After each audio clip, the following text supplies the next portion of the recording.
Assalamualaikum warahmatullahi wabarakatuh. Bismillahirrahmanirrahim. Selamat pagi. Hari ini jumpa lagi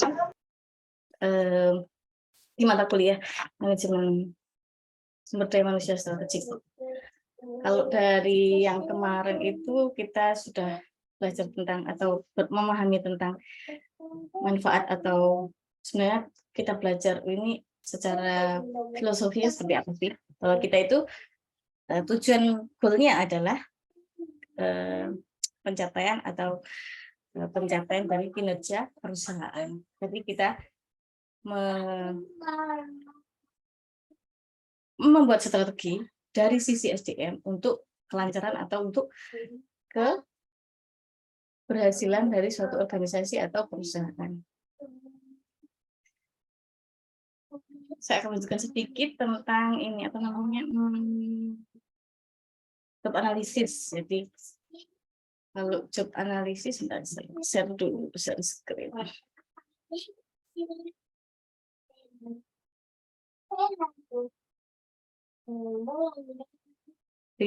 Di sini ada teknik atau yang dilakukan atau salah satu strategi yang dilakukan. Jadi secara technical, jadi kalau di MSDM strategik itu ketika kita merekrut, melatih, kita menggaji, itu adalah secara teknik atau secara technical apa yang kita lakukan. Jadi salah satunya adalah preparation atau preparation and selection. Jadi di sini persiapan dan seleksi pegawai.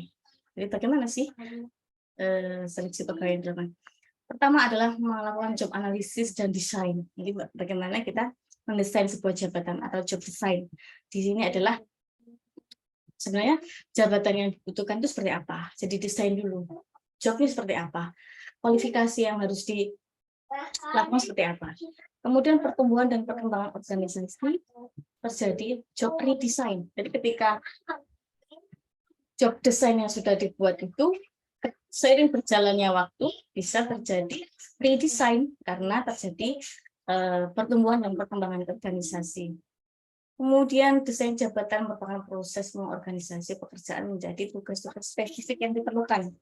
Iya, libur.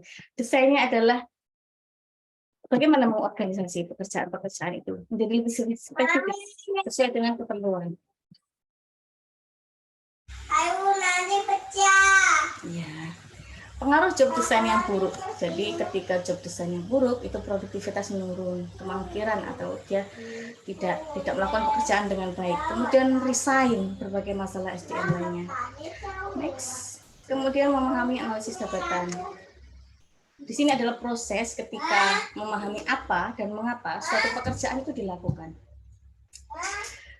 Kemudian proses mengumpulkan dan menganalisis informasi tentang muatan pekerjaan. Yang mungkin orang lain membuat penelitian tentang pekerjaan yang dilakukan.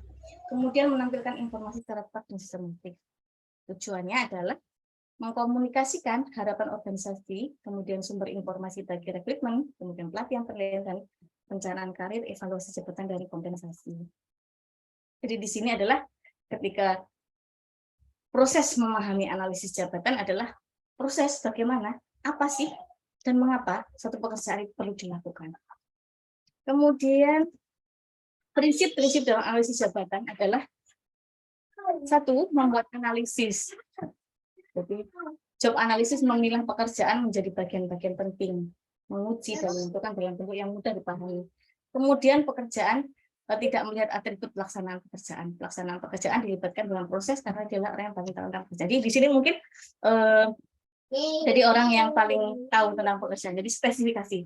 Jadi seperti dia punya skill yang pas, kemudian pekerjaan itu tidak melihat bagaimana orang itu melihat, tapi atribut pekerjaannya. Jadi pekerjaan apa yang akan dilakukan.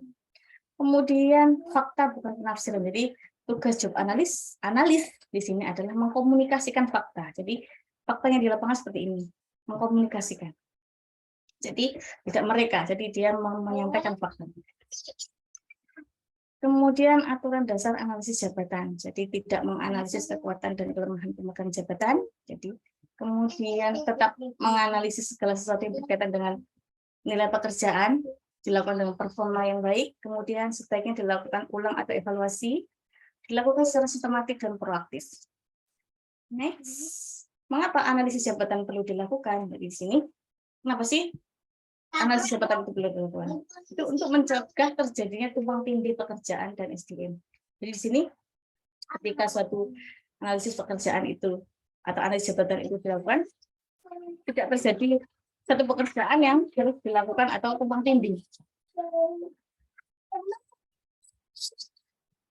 Menghindari saling melempar tanggung jawab dari SDM yang melakukan suatu pekerjaan. Jadi di situ ada striknya. Jadi ketika terjadi suatu kegagalan atau terjadi suatu tidak terjadi saling tunjuk atau saling menyalahkan. Jadi disinilah jabatan ini yang bertanggung jawab terhadap miss atau kekurangan di suatu pekerjaan ini. Jadi situ ada striknya di situ. Kemudian menghindari pembagian kerja yang tidak seimbang di antara karyawan yang melakukan pekerjaan yang sama. Jadi misalnya dia seorang perawat, ya analisis jabatannya dibuat dengan jelas, maka perawat itu ya harus target pekerjaan adalah 1, 2, 3, 4, 5. Semua perawat adalah melakukan pekerjaan yang sama. Jadi dia semua dokter melakukan pekerjaan yang sama. Ketika dia dianalisis jabatannya semua targetnya adalah sama. Jadi tidak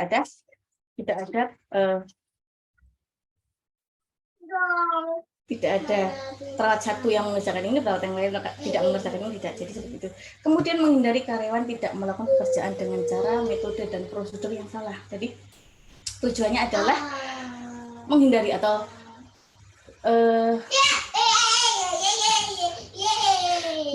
kesalahan itu sebisa mungkin dibuat nol atau menghindari kesalahan. Jadi kesalahan dalam melakukan pekerjaan itu tidak terjadi. Jadi untuk menghindari kesalahan tersebut. Kemudian metode analisis jabatan yang perlu dilakukan adalah atau yang bisa dilakukan adalah observasi. Kemudian wawancara, penyebaran kuesioner, catatan proses kerja atau logbook, kombinasi. Jadi kombinasi bisa observasi, wawancara, dan lain sebagainya. Bisa dikombinasikan sesuai dengan kebutuhan. Apa sih kebutuhan yang perlu dilakukan oleh analis jabatan. Jadi seorang yang menganalisis sebuah jabatan itu disebut analis jabatan. Kemudian hasil analisis jabatan, jadi ada job description, yaitu dokumen yang berisi informasi tentang tugas, kewajiban, dan tanggung jawab yang harus dilakukan pada jabatan tertentu. Jadi jadi pekerjaan dari analis tadi menghasilkan suatu produk yang disebut job description. Jadi di situ mendeskripsikan dokumen yang mendeskripsikan informasi tentang tugas, kewajiban, tanggung jawab. Kemudian job specification, yaitu dokumen yang memberikan informasi tentang kualifikasi minimal yang harus dipenuhi SDM untuk mengisi jabatan tersebut. Jadi job spesifikasi. Ini bisa satu job itu spesifikasi yang dibutuhkan seperti apa?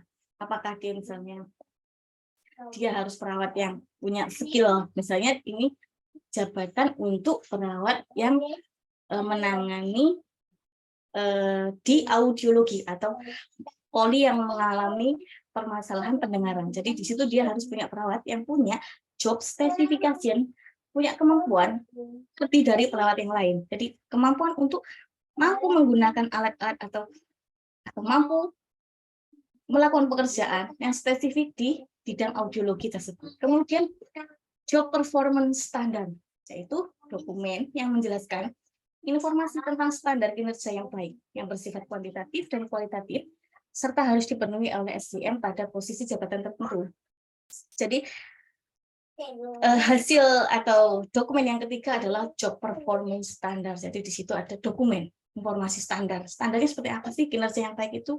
Capaian kerjanya seperti apa? Bersifat kuantitatif dan kualitatif. Kemudian memahami job description. Jadi di sini job description atau deskripsi jabatan adalah uraian tertulis yang menjelaskan segala pekerjaan dan atributnya. Kemudian deskripsi sebagai pemandu dan kendali dari pejabat yang bersangkutan dalam pertanggungjawaban jabatan yang dimiliki. Jadi di sini segala pekerjaan dan atributnya. Jadi di sini adalah kalau memahami job description-nya adalah bagaimana sih job description itu adalah segala pekerjaan dan atributnya. Kemudian fungsinya adalah sebagai pemandu atau kendali, jadi guideline untuk melakukan suatu pekerjaan. dalam bertanggung jawab. Kalau dia melakukan pekerjaan sesuai dengan pekerjaannya, spesifikasinya jelas, tugasnya jelas, tanggung jawabnya jelas, maka dia sebagai guideline untuk mempertanggungjawabkan jabatan yang diembannya. Kemudian deskripsi jabatan dengan sendirinya perlu ditinjau ulang dan diperbarui. Ini ketika terjadi perubahan-perubahan atau suatu perubahan lingkungan eksternal dan internal, jadi ada suatu penambahan tanggung jawab dan atau perubahan dari atribut-atribut pekerjaan. Jadi ini mengikuti, yang ketiga ini adalah mengikuti perubahan yang terjadi. Selanjutnya adalah atribut deskripsi jabatan, jadi identitas. Ini menginformasikan tentang bagaimana sih seseorang itu menjadi analis atau mendesain sebuah jabatan. Jadi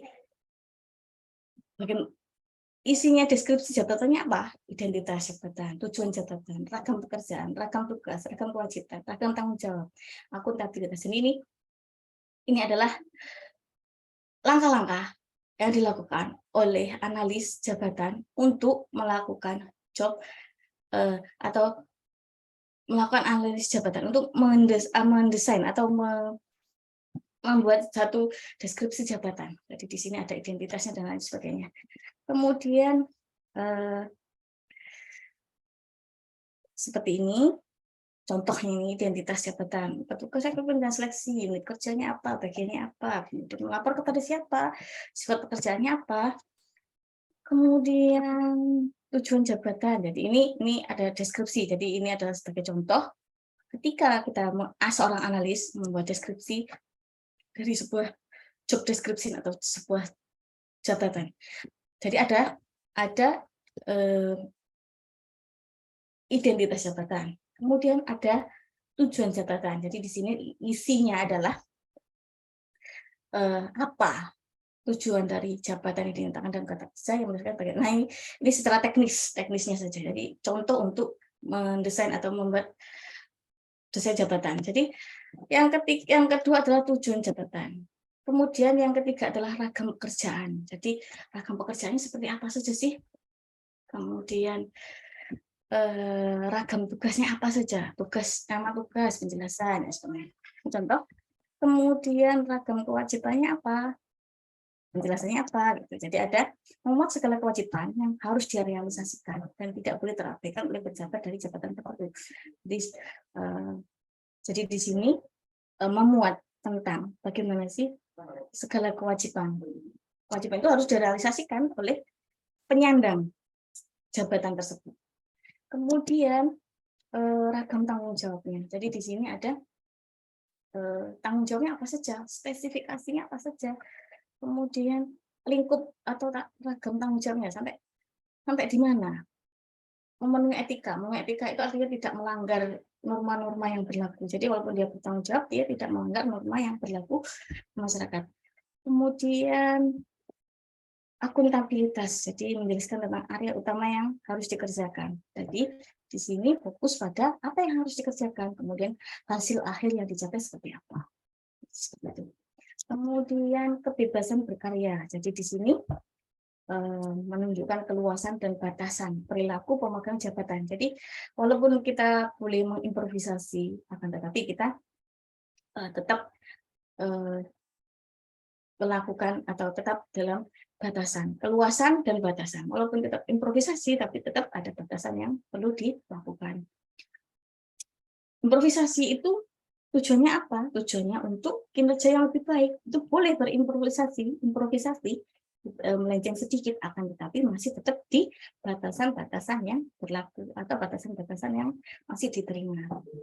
Kemudian kata kunci pernyataan dalam deskripsi jabatan. Penggunaan kata kerja. Jadi di sini teknisnya kalau membuat kata kunci pernyataan dalam deskripsi jabatan itu pakainya apa? Pakainya pakai kata kerja. Terus contohnya seperti ini. Pembuatan kebijakan, mengembangkan di kata kerja, mengembangkan, mengarahkan, mendirikan dan mengendalikan dan sebagainya. Jadi di sini ada kata kunci pernyataan dalam deskripsi jabatan adalah kata kerja, penggunaan kata kerja. Kemudian kata kunci dalam pernyataan dalam deskripsi jabatan ada penyelia, penganalisis, tetap ini pakai kata kerja ini. Jadi kalau penyelia itu tugasnya adalah menganalisis, mencapai, mengevaluasi, mengidentifikasi. Jadi kata kerja, mengerjakan. Kalau pelaksana, kata kunci dalam menulis atau dalam dokumen jabatan atau job description-nya itu adalah mengetutup kata kerja, memeriksa, mendistribusi, mengumpulkan. Jadi ini adalah penggunaan kata kerja untuk mendeskripsikan, kalau misalnya jabatan penyelia, menganalisis dan lain sebagainya. Kemudian memahami job specification. Jadi di sini job specification itu menguraikan, tertulis yang menjelaskan tentang kompetensi minimal. Jadi kompetensi minimal yang harus dimiliki oleh pengisi jabatan itu apa aja.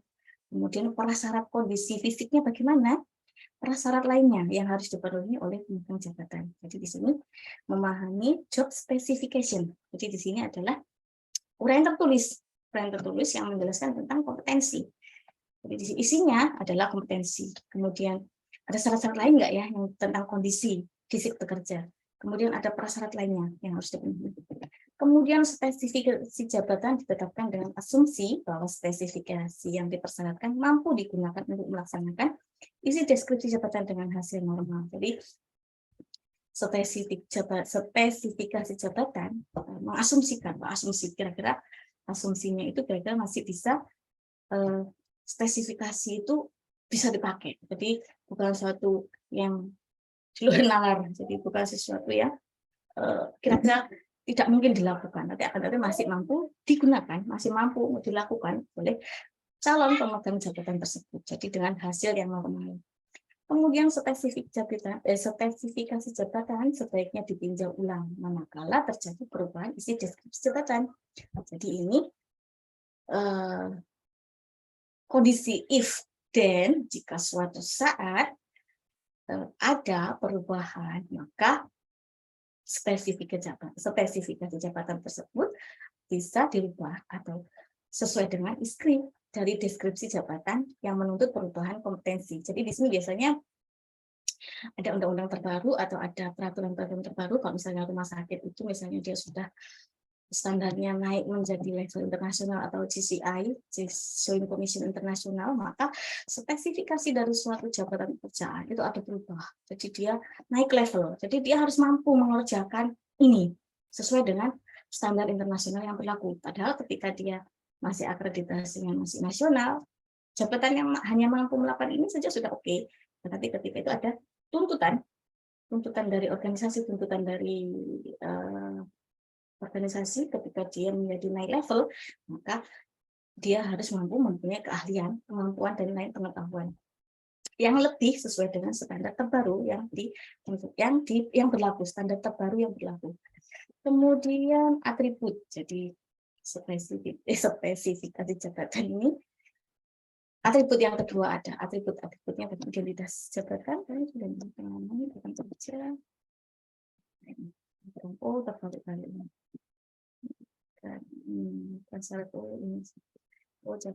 Identitas jabatan. Jadi ada dua tadi kan ya. Identitas jabatan kalau di sini memuat tentang ragam kompetensi. Jadi kompetensinya apa? Kemampuan, keahlian, pengetahuan, dan sikap.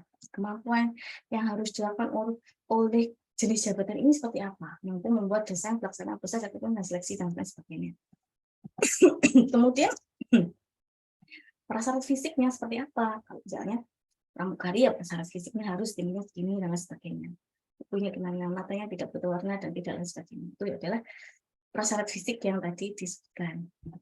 Kemudian pendidikan adalah yang mampu mengisi di jabatan atau yang mampu memegang jabatan tersebut, dia di minimal pendidikannya seperti apa? Minimal pendidikan yang mana yang mampu mengisi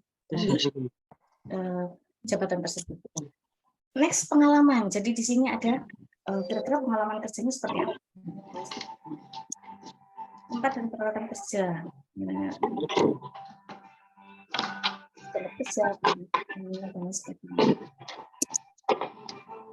Kemudian memahami standar performance.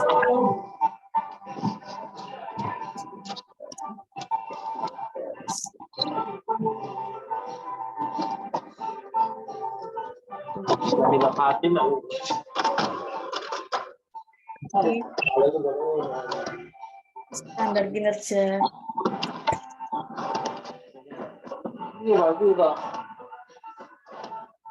Standar kinerja jabatan adalah uraian tertulis yang menjelaskan tentang standar minimal yang menjadi ukuran keberhasilan kinerja yang dilakukan oleh pemegang jabatan. Kemudian standar kinerja jabatan merupakan standar yang terdiri dari standar kuantitatif dan standar kualitatif. Kemudian standar kinerja jabatan ditinjau ulang dan ditingkatkan sejalan dengan meningkatkan kompetensi SDM agar adanya proses belajar. Nah, di sini ada uraian tertulis. Nah, standar minimalnya ukuran keberhasilan kinerja yang dilakukan oleh pemegang jabatan. Jadi di sini ada standar tertulisnya. Kemudian standar jabatan, standar kinerja jabatan itu ada standar kuantitatif dan standar kualitatif. Standar kuantitatif, standar kuantitatif adalah memuat standar memuat tentang jenis standar kuantitatif tentang deskripsi minimal sebagai panduan untuk menilai keberhasilan kinerja yang dihasilkan. Jadi di sini kesalahan kerja maksimal satu kesalahan dalam menyusun utama materi kepada jadi dia mengukur. Jadi harapannya ketika mengerjakan pekerjaan ini 0 atau 0 kesalahan. Jadi kesalahan ketika misalnya ada seorang perawat dan lain sebagainya ketika merawat, maka keselamatan pasien itu menjadi hal yang utama. Kemudian kefatalan atau kesalahan itu harus 0 karena itu menyangkut nyawa manusia. Seperti itu contohnya. Jadi kualitatif itu ada hitungannya, harus 0. Tidak ada kesalahan penilaian hasil tes, penilaian terhadap tes dan laporan. Seperti itu. Kemudian kalau kualitatif, jadi deskripsi minimal sebagai panduan untuk menilai keberhasilan kinerja yang dihasilkan. Jadi di sini lebih awal tanggal deadline. Jadi kalau kualitatif itu tidak ada angkanya, jadi lebih awal dari tanggal deadline yang ditetapkan dan memenuhi format yang ditetapkan. Jadi tidak ada, kalau misalnya tanggal 1 harus tanggal 5 deadline-nya dia sudah mengirim tanggal 4. Jadi boleh dikirim sebelum tanggal 5. Jadi kualitatif, tidak ada angka yang pasti. Kalau tadi kan harus 0 atau 0 kesalahan, atau harus dikirimkan tepat pada tanggal 1. Kalau lebih dari tanggal 1, maka tidak akan dilakukan dan dievaluasi dan lain sebagainya. Kemudian tidak terjadi kebocoran. Kemudian pengertian desain jabatan. Jadi di sini adalah fungsi pencapaian sasaran dan tujuan organisasi, pertumbuhan dan perkembangan organisasi, mungkin terjadi job design. Jadi ini yang tadi apa namanya terulangan pengaruh job design yang buruk, jadi produktivitas menurun, mungkin apply dan sebagainya tadi terulang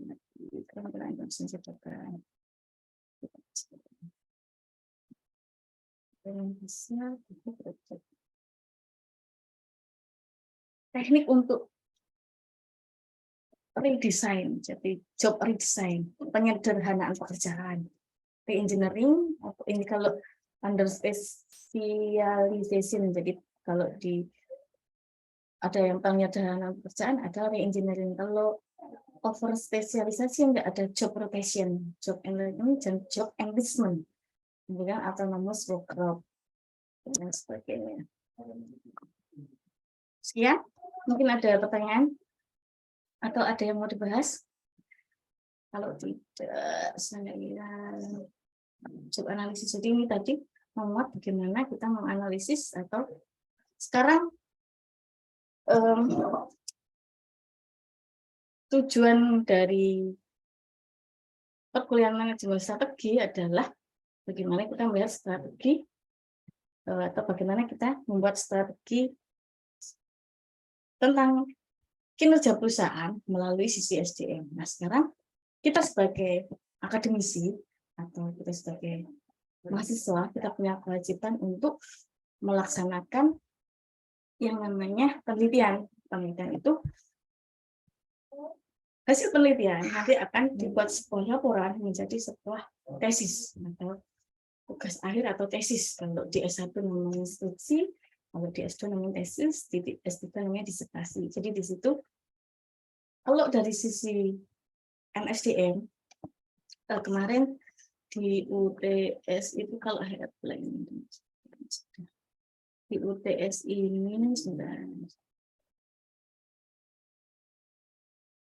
Nah, saya kan meminta untuk membuat hubungan variabel. Jadi sekarang kita kembali ke laptop. Bagaimana kita membuat teori atau memakai teori tersebut untuk membuat atau melakukan penelitian. Teori itu adalah penelitian itu berawal dari pemahaman teori. Ketika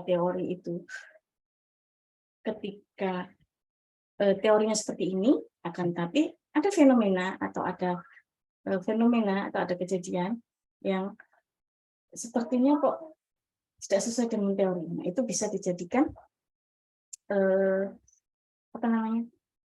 suatu ketertarikan kita untuk melakukan penelitian. Jadi di sini punyanya Mas Diki Darmawan ini. Jadi saya akan menjelaskan sedikit. Jadi kalau nanti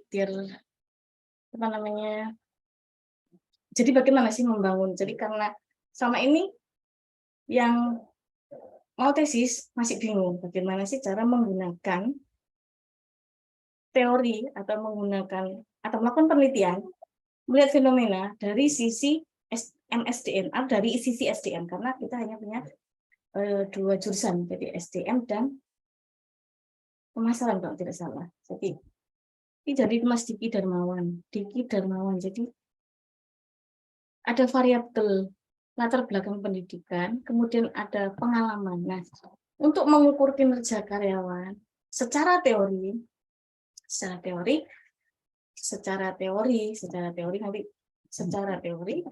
kalau latar belakang pendidikannya bagus, pengalamannya banyak, secara teori kinerjanya bagus, kan seperti itu. Nah, ini kan seperti itu jadi. Nah, ini ada variabel motivasi. Nah, kira-kira variabel itu moderasi, ini variabel moderasi. Ini variabel antara apakah latar belakang pendidikan dan pengalaman kerja ini berpengaruh terhadap kinerja. Nah, ini adalah variabel motivasi. Ketika ada motivasi, apakah dia semakin besar pengaruhnya terhadap kinerja? Seperti itu, ya. Jadi tadi kita bicara tentang teknik sebagai manajer SDM, sekarang kita beralih kembali ke bagaimana menggunakan teori di NSDM untuk menyusun penelitian. Jadi saya sedikit mengimprovisasi atau sedikit keluar dari teori, keluar dari materi, tapi saya membahas tentang hasil UTS kemarin. Jadi membahas tentang hasil UTS kemarin. Tujuan saya adalah ketika kita membuat hubungan antar variabel, maka kita mampu memahami seperti apa sih rencana penelitian kita seperti apa. Jadi mulai dari semester 1 harapan saya sudah punya gambaran seperti ini. Kalau Mas Diki Darmawan ini sudah apa ini? Sudah bisa dijadikan judul. Jadi ini sebagai variabel moderasi untuk motivasinya. Jadi fungsi dari teori SDM tadi apa? Nah, teori SDM tadi secara teori, kalau latar pendidikan bagus, pengalaman bagus, maka kinerjanya bagus. Seperti itu secara teori. Makanya Mas Diki mau menguji apakah teori itu betul dengan yang terjadi di suatu perusahaan yang nanti bisa dijadikan sebagai subjek penelitian. Jadi ada begitu ya. Mas Diki ada di sini.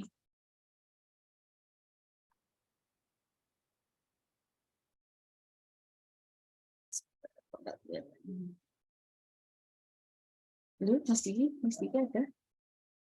Belum, Mas Diki?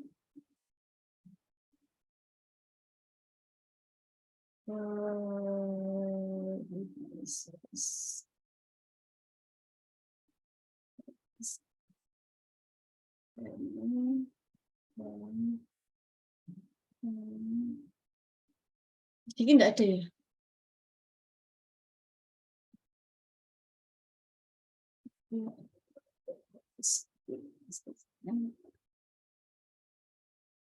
Oke, Mas Rizky. Nah, Seperti itu. Jadi secara teori, ketika kita melakukan penelitian, maka kita menguji teori. Teori yang berlaku itu secara teori itu adalah seperti itu. Kalau terbelakang bagus, pendidikan bagus, pengalaman banyak, maka kinerjanya bagus.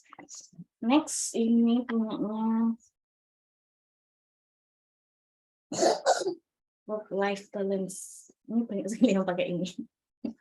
Jadi kinerja individu. Jadi ini X1-nya 1.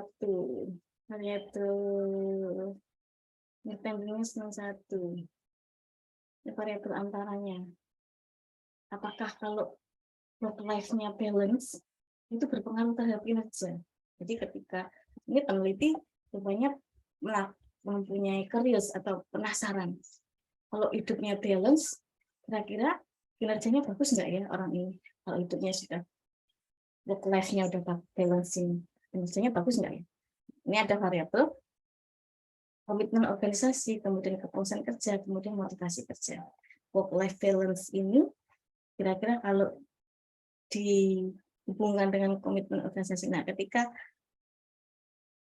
ini bisa sebagai variabel antara, jadi ketika dia apakah komitmen organisasi ini berpengaruh atau besar pengaruhnya terhadap work life balance terhadap kinerja, jadi seperti itu. Jadi ini ada sebagai variabel antara terhadap kinerja. Jadi di sini work life balance melalui komitmen organisasi, apakah kinerja individunya menjadi bagus? Work life balance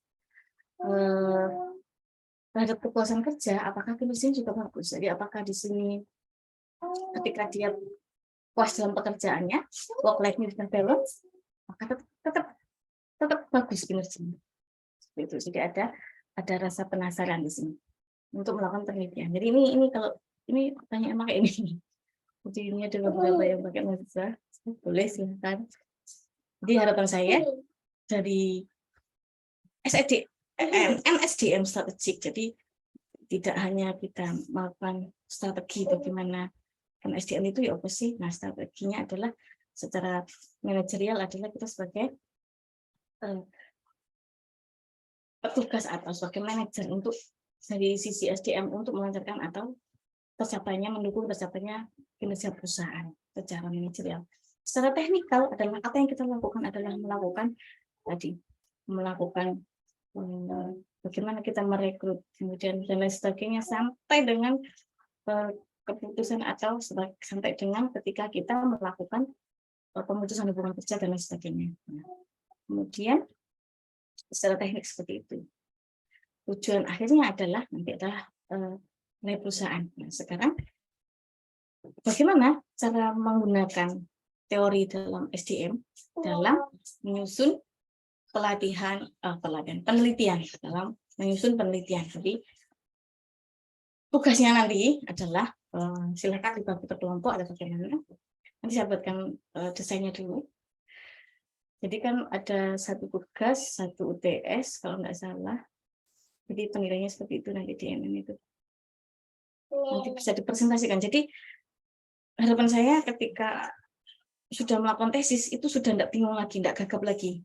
Sekarang ini saya punya bimbingan 5, yang ujian baru 2. Jadi harapan saya tidak terjadi kemandekan. Jadi ketika Anda semuanya sudah oke, sudah siap ready, misalnya semester 2 sudah selesai penelitian, semester 3 tinggal ujian.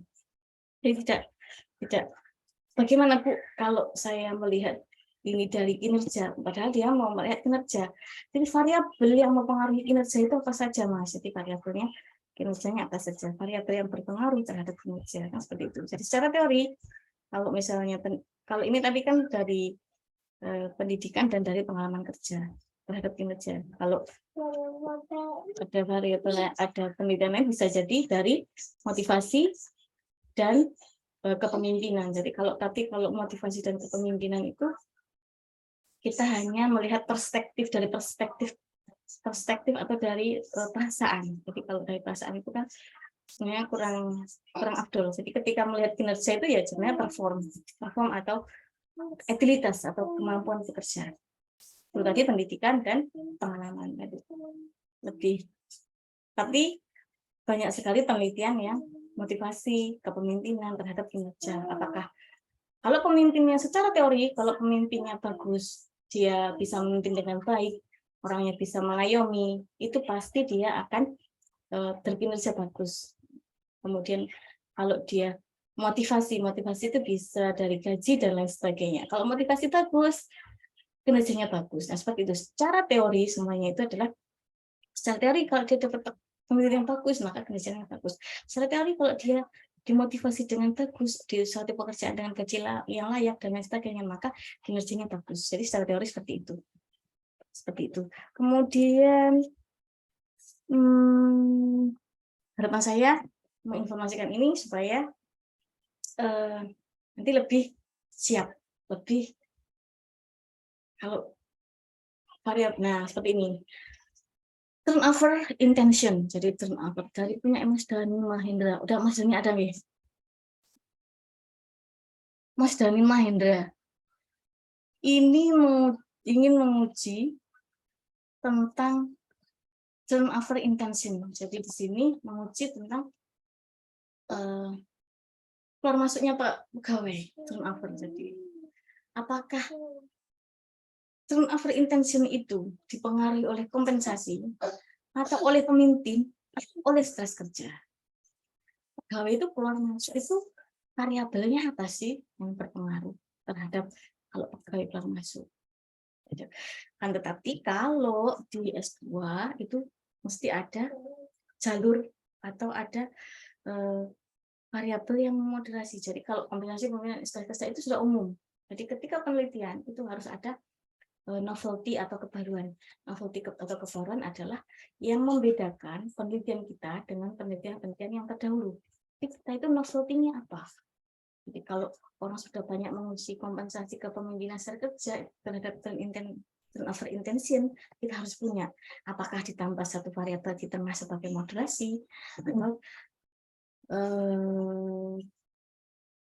atau ditambah satu variabel yang moderasi, satunya itu variabel apa ya, lupa saya.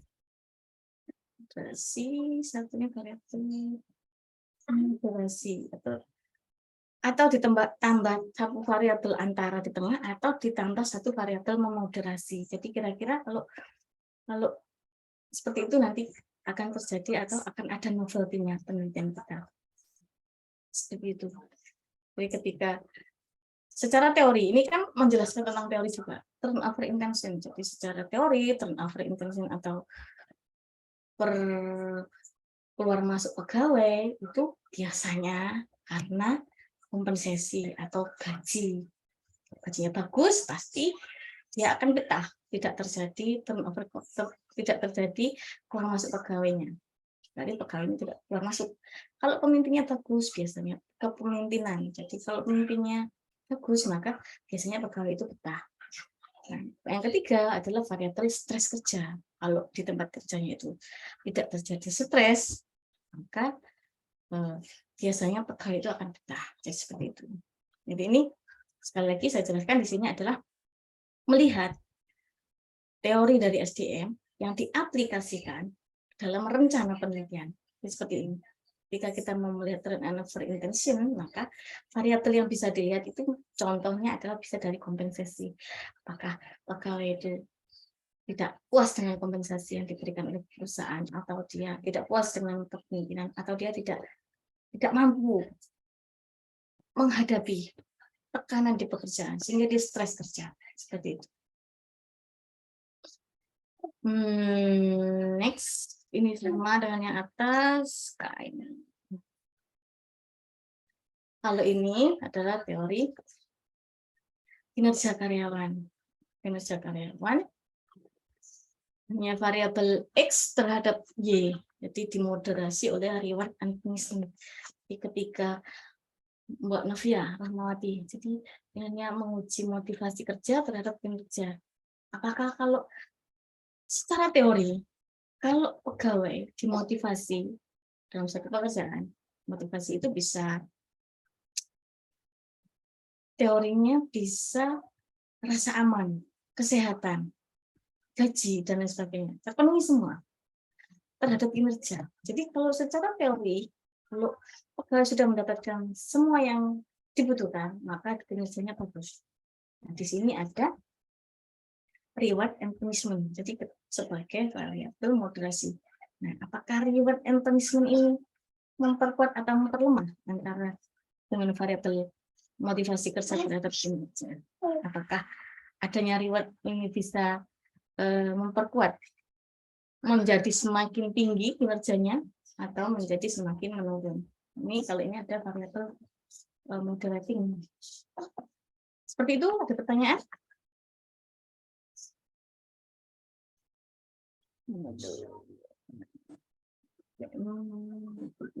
Ini sama saja. Jadi ini teknis-teknisnya, teknis bagaimana merekrut dan sebagainya. Kalau yang di handout ini.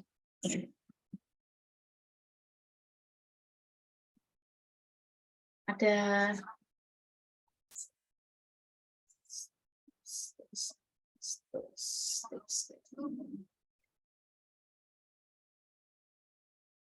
ada yang mau didiskusikan?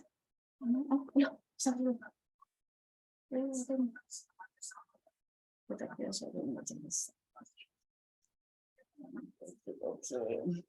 Monggo silakan. Ada yang mau didiskusikan? Saya tak nyaput ini dulu.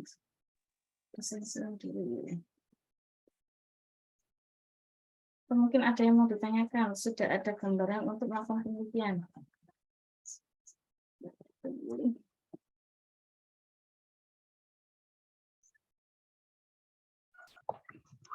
Iya, Ibu. Assalamualaikum. Waalaikumsalam, Mas. Mas. Iya. Gini, Bu, ngapunten mau sharing tentang rencana penelitian. Kemarin kan disarankan bahwa sebisa mungkin penelitian kan nggak jauh dengan tempat kerja masing-masing, seperti itu. Nah, kebetulan saya berada di lembaga sekolah. Nah, setelah saya riset beberapa judul tentang riset SDM, itu kok kebanyakan itu ranahnya manajemen pendidikan, Ibu. Nah, maksud saya ruang lingkup perbedaan antara manajemen SDM dengan manajemen pendidikan itu Gus Putih, bagaimana? Pribadi itu. Kalau di contoh yang manajemen pendidikan, Mas. Jadi mereka mengerti. Iya, contohnya pengaruh pemimpin kepala madrasah, pengaruh kepemimpinan kepala madrasah, terus profesionalitas guru dengan kinerja guru sama seperti itu. Nah, manajemen SDM itu. Iya.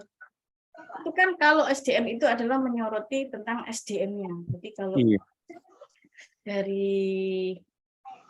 kalau kepemimpinan tadi kan masih dari sisi SDM toh. Jadi menyoroti subjeknya adalah tetap misalnya kinerja itu yang diuji adalah kalau kinerja pasti kinerja karyawan. Nah, sekarang kita kembali yang namanya populasi sampelnya siapa?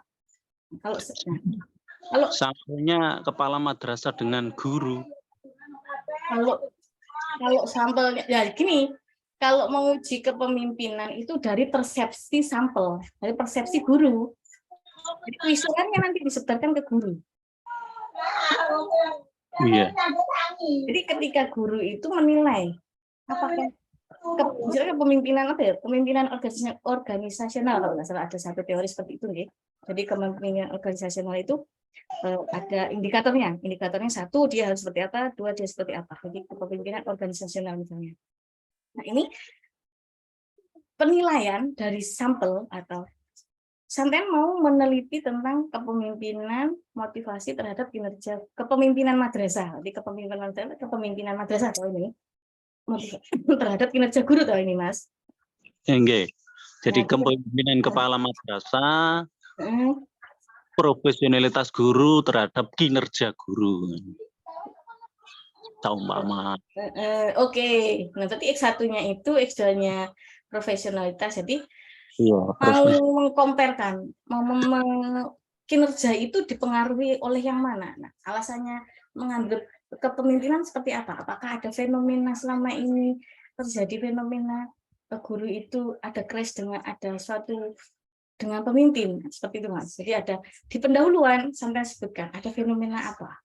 Atau kalau itu bisa dari fenomena itu bisa dari studi lapangan. Kalau dari studi literatur sampai kumpulkan literatur atau jurnal-jurnal yang berisi tentang penelitian-penelitian yang berisi sama dengan variabel tersebut. Kemudian di situ ada gap-nya. Misalnya secara teori kalau pemimpinnya bagus, kepemimpinan madrasah bagus, maka kinerja gurunya bagus. Nah, itu ternyata masih ada satu penelitian yang mengatakan kalau pemimpin madrasah terhadap kinerja itu tidak signifikan. Jadi seperti itu, pengaruhnya tidak signifikan seperti itu.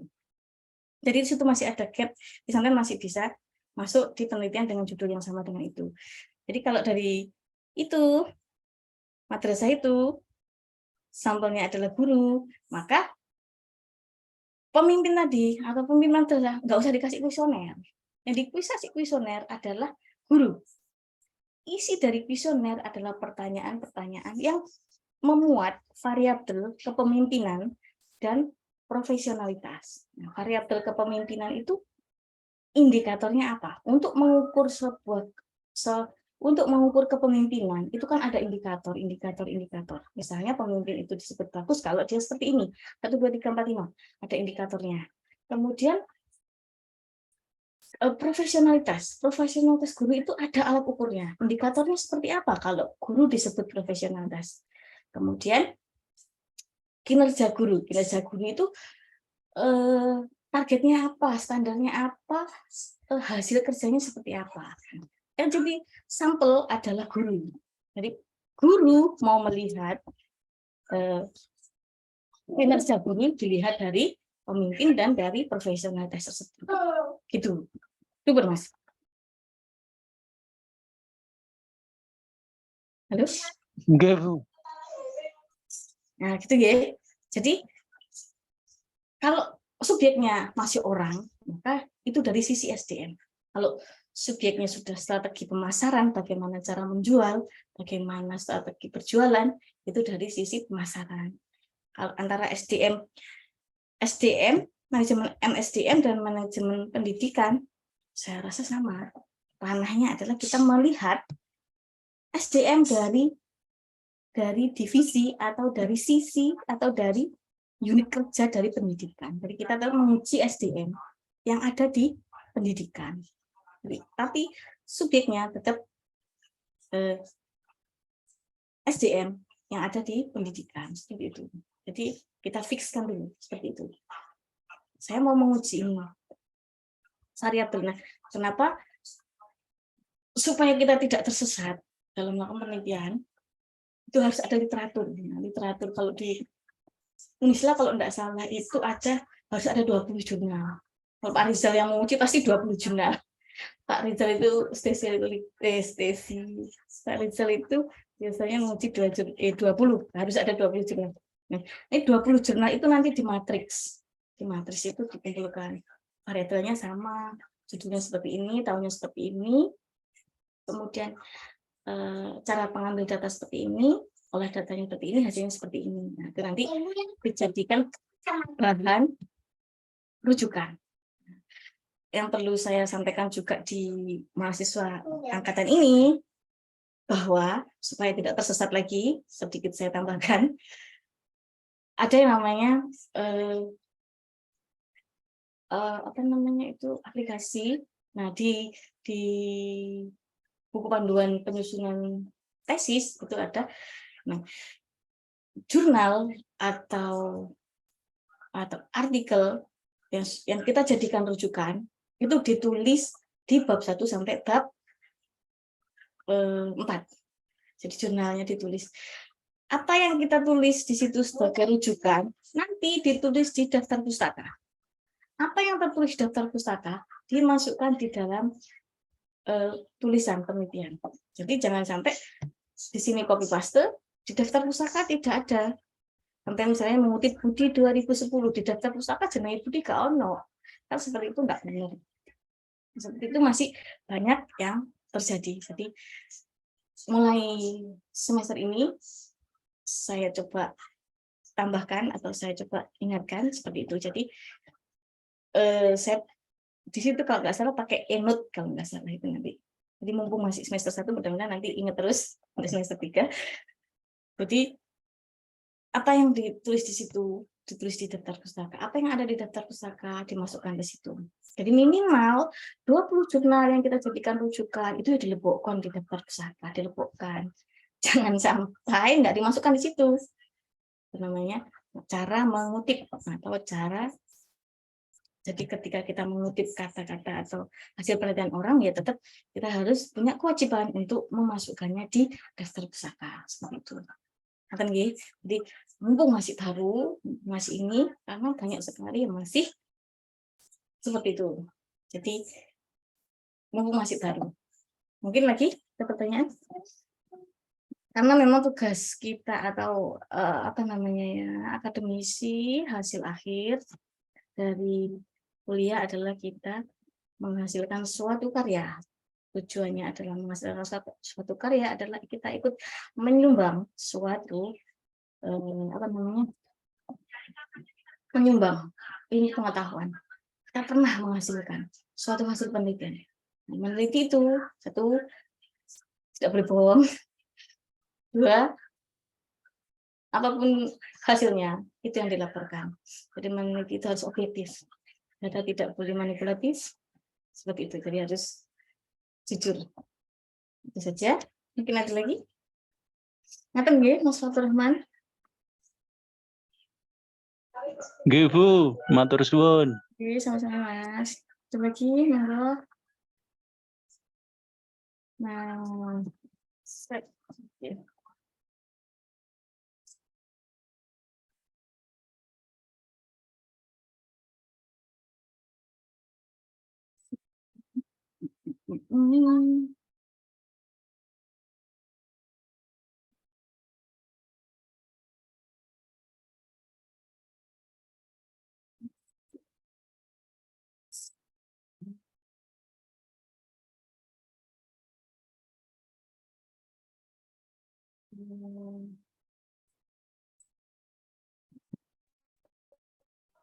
Waalaikumsalam, Bu.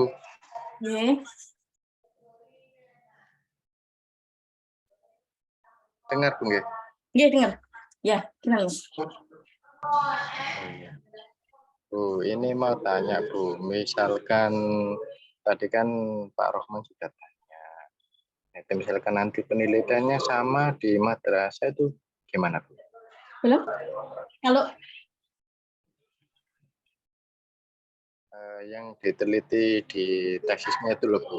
ya, Nah, kasusnya sama di tingkat madrasah atau sekolah gimana, Bu? kalau terjadi sama judul, nggak tahu maksudnya, atau Bisa sama jadi lokasi. seperti itu, bisa jadi mungkin judulnya beda, tapi objeknya sama. Kalau judulnya beda, objeknya sama, tentu sampai mengambil dari sisi atau dari variabel yang lain, gitu. Sampai mau meneliti dari mana namanya? MAN 1. Oke, yang satu untuk meneliti apa ini? Kinerja guru juga, bukan? Bukan, Bu. Bentar, Bu. Sebentar. Oh, oke.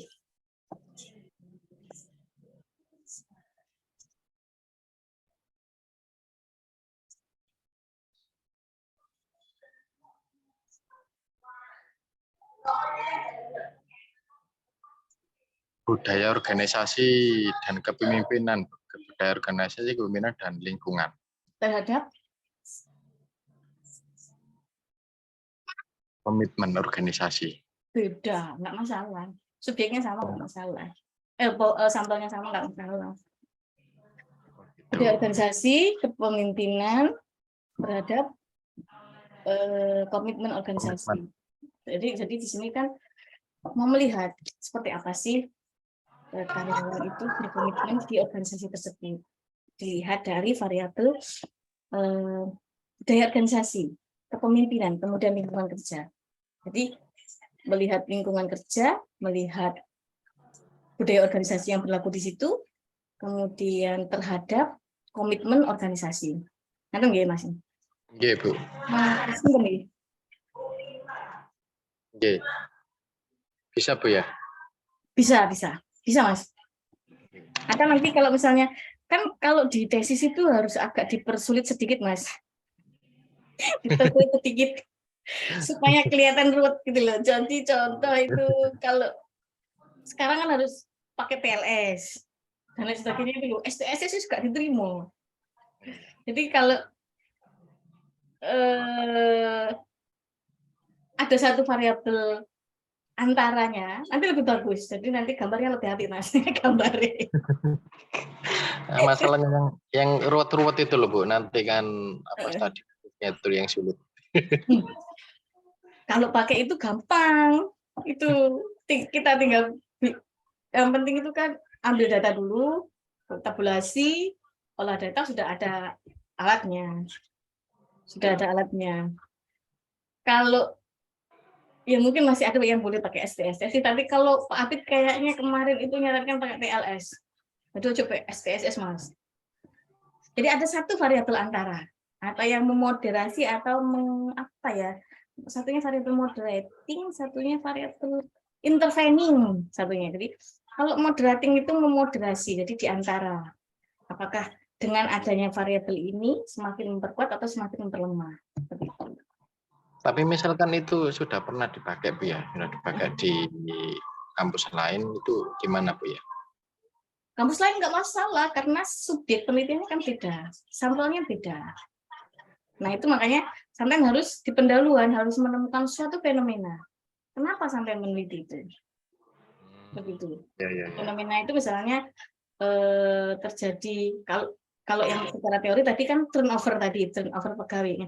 Sama ini ada suatu perusahaan, padahal gajinya bagus, ininya bagus, tapi kok pegawainya keluar masuk, nah, itu kan fenomena. Fenomena itu suatu kejadian. Turnovernya kok sering keluar masuk pegawainya. Jadi apa yang terjadi? Variabel itu atau variabel ini yang berpengaruh terhadap keluar masuknya pegawai, seperti itu. Jadi ada fenomena, ada novelty atau kebaruan. Novelty atau kebaruan itu yang membedakan kita dengan penelitian terdahulu. Jadi nanti saya kirimi contoh matriks, cara mematriks jurnal. Saya punya ada contoh. Jadi kita di matriks dulu dari hasil penelitian itu, hasil penelitian seperti apa, nanti kira-kira variabel yang mau dimasukkan seperti apa. Ada semua. Nanti tak kirimin soalnya. Oke, Bu, makasih. Oke Mas, semangat nggih. Ada lagi? Kalau di modul ini wis gampang nih, baca sendiri aja nih proses hari planning dan sebagainya. Tanya teknis bagaimana.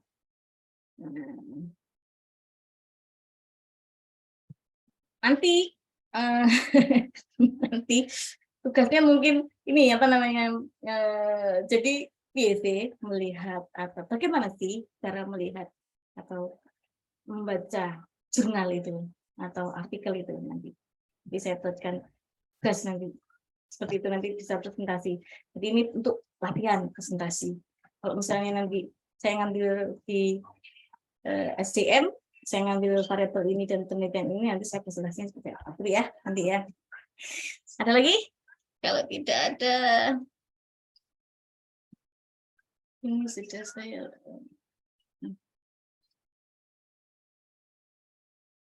Nanti pakai ini.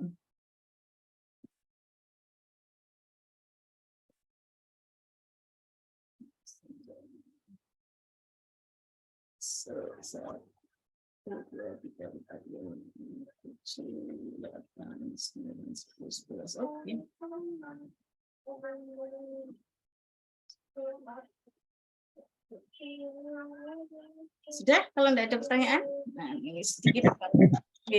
Ada, Bu. Ya. Itu. Tadi disampaikan bahwa sebisa mungkin kalau buat penelitian kan harus dimunculkan novelty kan gitu, Bu. Novelty, kebaruan pembaruan. Nah, itu maksudnya bagaimana cara atau teknik untuk menguraikan novelty dalam suatu penelitian itu, Bu?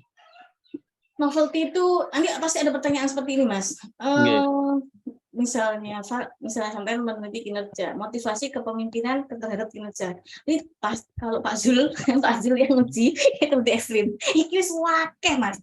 Nah, itu apa yang membedakan penelitian sampean dengan penelitian yang sudah ada seperti itu? Yang memunculkan novelty nanti di pendahuluan. Jadi ketika kita menulis pendahuluan itu kita harus melihat suatu fenomena apa yang terjadi, fenomena misalnya tadi contoh sedikit, perusahaan A ini adalah perusahaan, misalnya kita mau mengambil perusahaan A ini terjadi banyak sekali turnover atau keluar masuk pegawai, padahal dari kita tanya pegawainya gajinya tuh bagus, apa tadi gajinya bagus, apa yang bagus tadi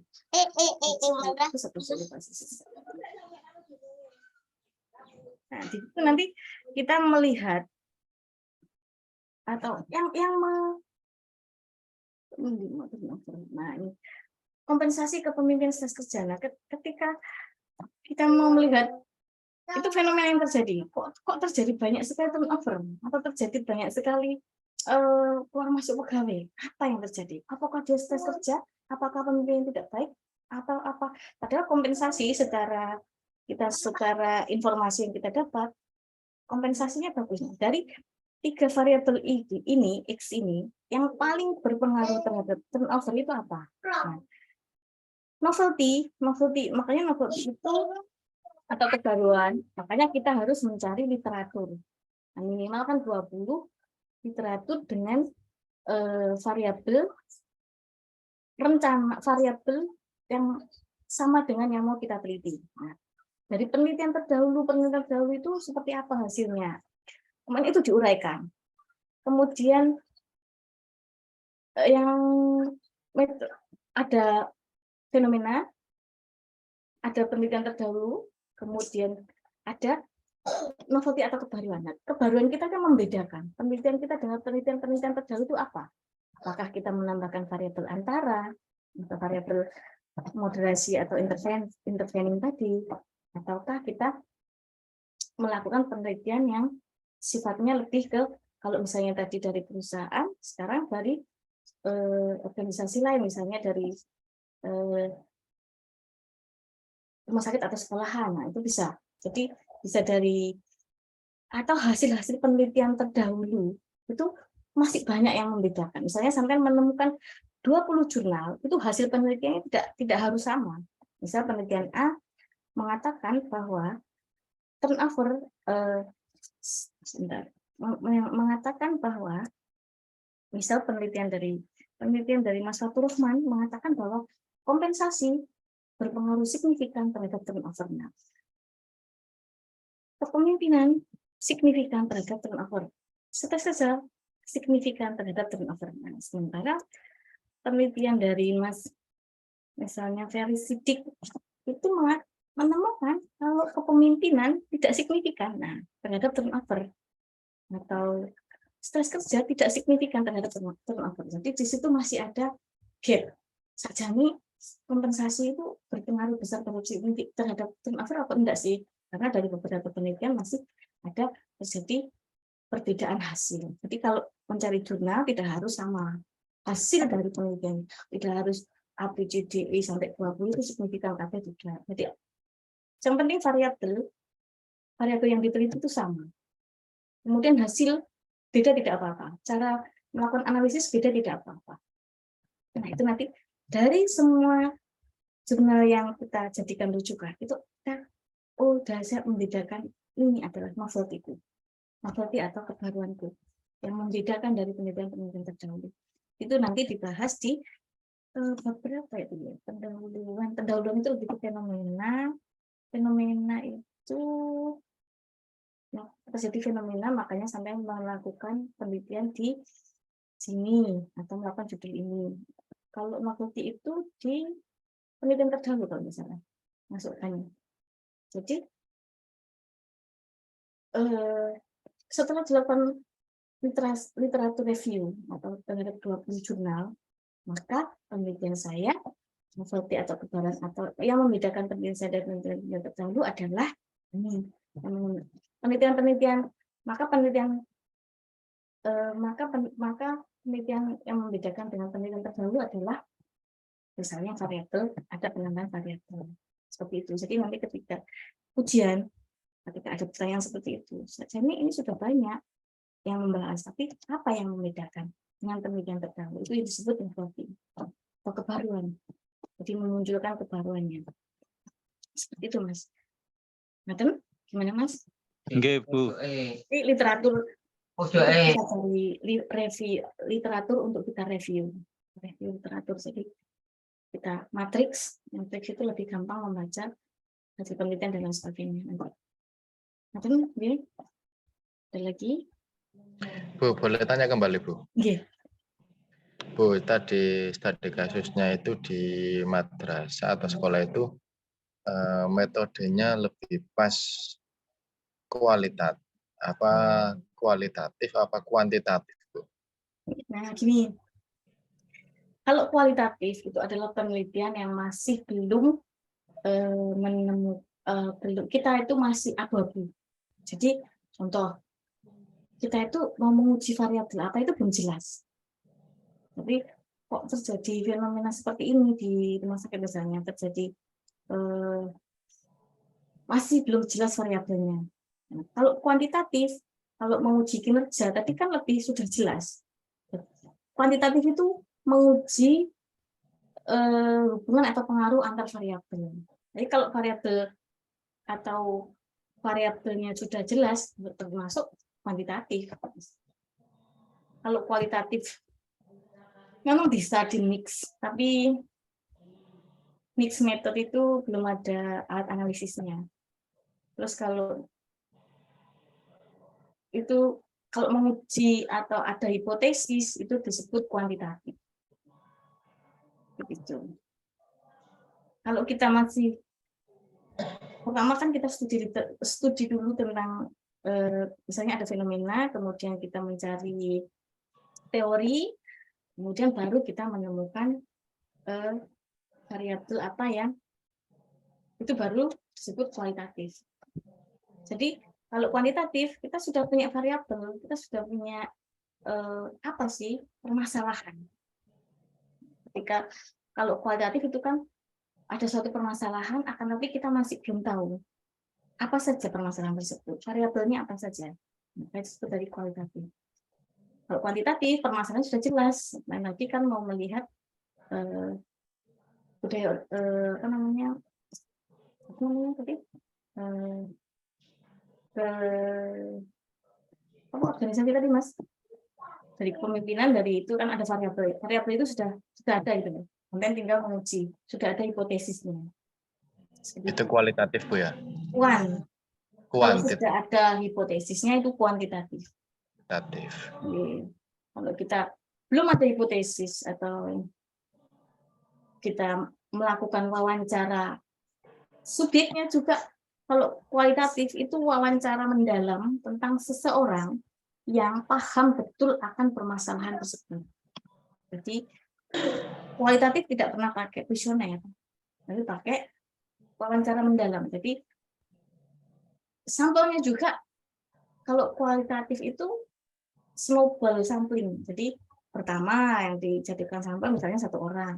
Tapi 1 orang ini merekomendasikan orang lain. Oh Pak itu juga paham loh tentang permasalahan ini. Nah, semakin membesar itu seperti itu. Nah, tetapi sampel penelitian itu adalah teknik adalah wawancara mendalam.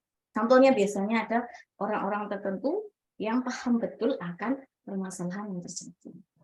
Kalau sudah ada variabel dan menguji hipotesis, namanya kuantitatif. Seperti itu. Nah, masih. Ya, ini loh, Bu, lihat form yang pengajuan judul itu loh, Bu. Sudah lihat, Mas? Sudah dikasih kan? Iya, ada 3, Bu. Ini kan masih dapat 1. Nah, harus nyari 2 lagi. Ditambah lagi ininya. Harus upload jurnal. Aduh, iya, betul. Jurnalnya ada 2 ini. Halo? Jurnalnya apa? 2. Harus kirim 2. Oh, gitu. Iya. 2 jurnal harus terbit di dua jurnal atau 2 jurnal, Bu. Ya, 1 judul itu 2 jurnal. Berat juga, Bu. enggak. Enggak, Mas. Makanya kan diawali dari sekarang. Jadi kalau MSDM strategik tadi kan cuma teknikalnya saja. Terus sekarang kan kita kembali ke kita sebagai akademisi, kita tuntutannya kita upload jurnal, kita membuat penelitian, makanya saya tambahkan ini tadi informasi-informasi ini tadi. Enggak bisa minta saran, Bu ya? Bisa, apa Mas? Enggak, mungkin dari kampus mungkin ada beberapa judul yang mungkin untuk saran mahasiswa teman-teman juga. Nah, nanti biarkan teman-teman bisa mencari literaturnya dan juga jurnalnya. Kalau enggak salah cuman SDM sama pemasaran, Mas. Nah, itu kalau lebih bagus ya kita lihat fenomena yang ada atau kita mencari literatur dengan judul yang kira-kira mau kita ambil. Kalau bisa ini kalau Pak Adit itu dikasih saran kok. Dengan ajukan ke. Oke, Bu, makasih, Bu. Gimana sama-sama. Sudah, kalau tidak ada pertanyaan kita akhiri dah. Siap, diakhiri. Terima kasih. Kalau misalnya masih ada pertanyaan atau dan lain sebagainya, kira-kira mau sampaikan atau ada konsultasi atau apa, bisa WA saya pribadi. Mas, monggo silahkan. Saya terbuka, insya Allah saya jawab semaksimal kemampuan kami. Terus kalau mengenai materi nanti saya share itu boleh dipakai enggak ya? Di classroom sudah. Ngaten nggih, terima kasih atas kehadirannya. Saya akhiri. Assalamualaikum warahmatullahi wabarakatuh. Waalaikumsalam warahmatullahi wabarakatuh. Warahmatullahi wabarakatuh.